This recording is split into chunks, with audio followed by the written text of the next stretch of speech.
Le dernier jour de l'atelier a débuté par un rappel de l'agenda du jour suivi de la restitution des actions de la deuxième journée. Les travaux proprement dits ont commencé avec la restitution des propositions de plans d'action et plans de suivi nationaux, sous-régionaux et régionaux.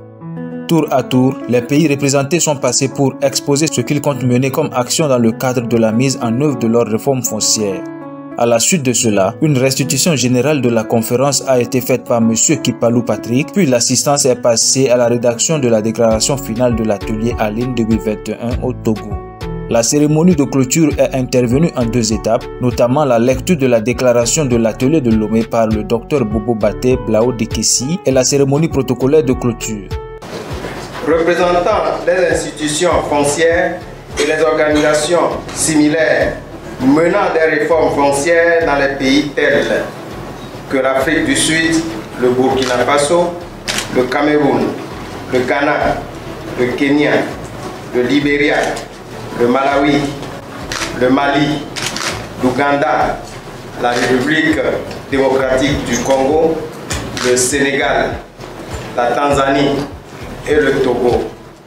Cette cérémonie protocolaire de clôture a connu l'intervention de 3 personnes. Prenant la parole en premier, le coordonnateur de l'ILC Afrique, M. Odas Koubouimana, a remercié tour à tour les différentes catégories d'acteurs ayant participé d'une manière ou d'une autre à la tenue de ces assises, avec un clin d'œil particulier aux autorités togolaises et à la SNE Togo, à travers ADHD, qui a joué un rôle très important dans l'organisation de cette conférence. Il a apprécié les progrès réalisés dans la mise en œuvre de la politique foncière au Togo, et a confirmé la satisfaction de l'ILC d'être un partenaire de ce pays, ainsi sa volonté de continuer son appui dans ce sens.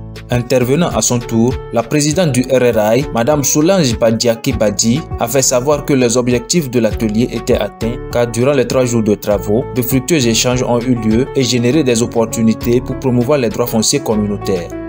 Cela a été possible avec la présence de 36 participants venus de 12 pays étrangers ainsi que d'autres participants en ligne qui ont suivi les travaux de l'atelier, a-t-elle mentionné.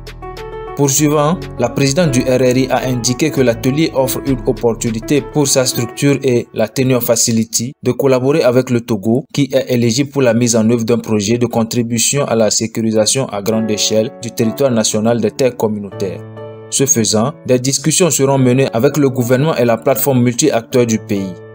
Par ailleurs, elle a précisé qu'une évaluation des 3 éditions sera faite, ainsi que des consultations nationales en vue de l'élaboration d'une nouvelle stratégie de la RRI pour les 5 prochaines années. Elle a remercié de vive voix tous les acteurs qui ont contribué au succès de cet atelier.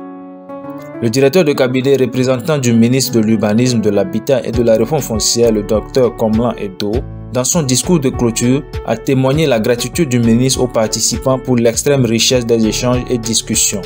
Il a souligné que les travaux ont fait considérablement avancer les réflexions sur les actions à mettre en œuvre pour sécuriser les droits fonciers communautaires et favoriser une gouvernance foncière durable. Il a également ajouté que le Togo ne ménagera aucun effort pour l'appropriation de la déclaration finale issue de cet atelier. S'honorant du fait que le Togo ait abrité cet atelier, il a relevé que c'est une marque de confiance et de reconnaissance pour les actions menées par les plus hautes autorités du pays.